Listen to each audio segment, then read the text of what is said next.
كما وعدناكم أمس نعرفكم اليوم إلى المصري هشام البيلي المقيم في العاصمة السعودية الرياض، الذي رفض بيع لوحة سيارته بسعر وصل تقريبا إلى 3 ملايين ريال. ترى لماذا رفض هذا المبلغ؟ نتابع مع نرجس العوامي.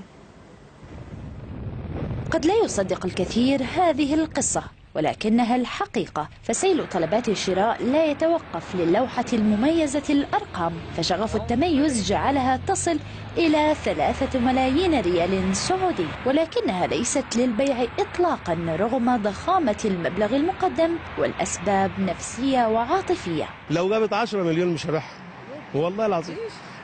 بتاعت صديقي ما اقدرش، هو يقول لي خدها. اظرف شاب ظريف كده قال لي تأجرها لي.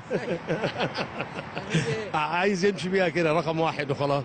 ضغط الأهل لبيع اللوحة لم يأتي بنتيجة، فموقف هشام لا يتبدل، وهو الإصرار بالاحتفاظ باللوحة والسيارة المقدمة من صديقه السعودي. سين جاية من السعودية، واحد من سعود، من فيها حاجات كتير. السين دي اللي يقول لي والله لو جايبه 50,000 اللي اربايحها، اللي يقول لي والله مش عارف انت ما تبيعش ليه انت.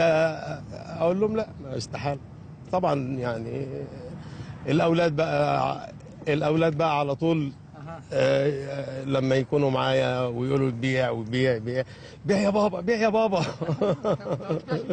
لا يخرج هشام في عطلة نهاية الأسبوع بسيارته، وقد يضطر لاستئجار ليموزين لكي يهرب من أعين الباحثين عن اللوحة التي أرقت غالبية المهتمين للحصول على لوحات مميزة لسياراتهم الفارهة.